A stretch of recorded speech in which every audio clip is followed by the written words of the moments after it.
I have been busy making these two sword scabbards. They are modeled after 12th century illustrations. This one from 1150 till 1165 from a French illustration. And this one from the Hortus de Lecchiaru, that's 1185, also a French illustration. Making them, I used a wooden core made of poplar plywood, which is excellent for sword scabbards as it isn't that acidic, so it won't taint the metal that quick. That's the easy part. Just lay the sword on top, draw it out, use a router to make sure there's a slit for the sword to be put in, and then cut out the rest. That's the easiest. And I covered it in leather using a cross stitch method, which was very popular for sword scabbard making. Then came the hardest part, determining which way it was going to be suspended from the belt. This one was quite a clear illustration. You see where the belt enters and exits the scabbard. Only thing I needed to do was determine which way the backside was going to look. And there was a rather thin belt depicted, so I'm using a buckle at the end. Suspending it is very easy. Just put it on your waist.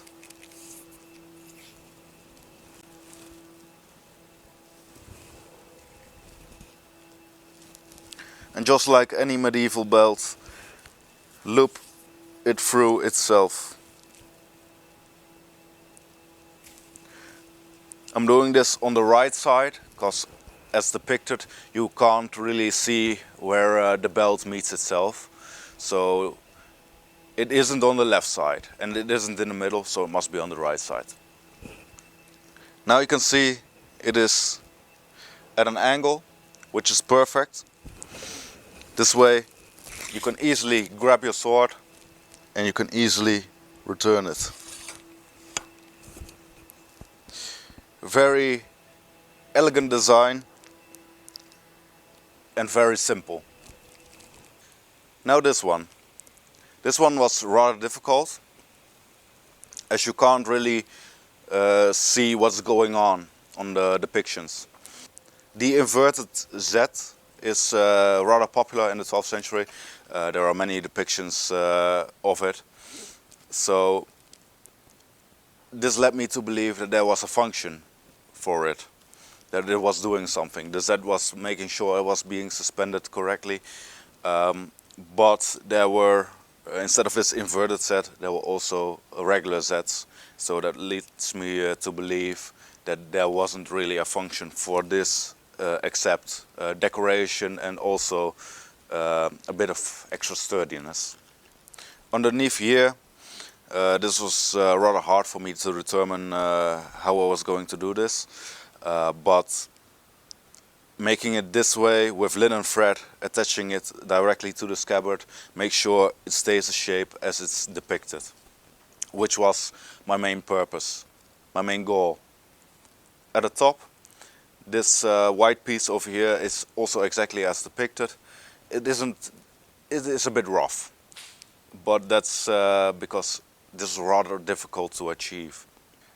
The black leather from the scabbard is being put through. There's a slit underneath which secures it in place. Then suspending it. This is quite a nifty system. This was being used extensively in the 12th century. In the 13th century buckles came into fashion. So most of the sword scabbards you see with a buckle, they are from the 13th century and beyond. But this system is rather nifty.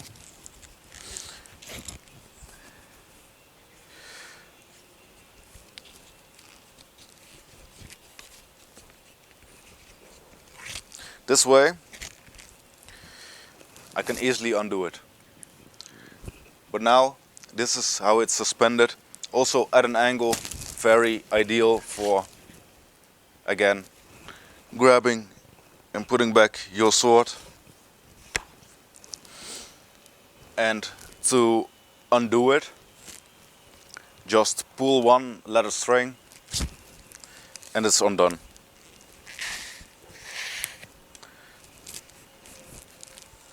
A lovely system. There's been a lot of guesswork in how I was going to do this. I went through many iterations as to which was best, which was most functional, and this is what I came up with. But by any means, it could have easily been done different. This has been my video.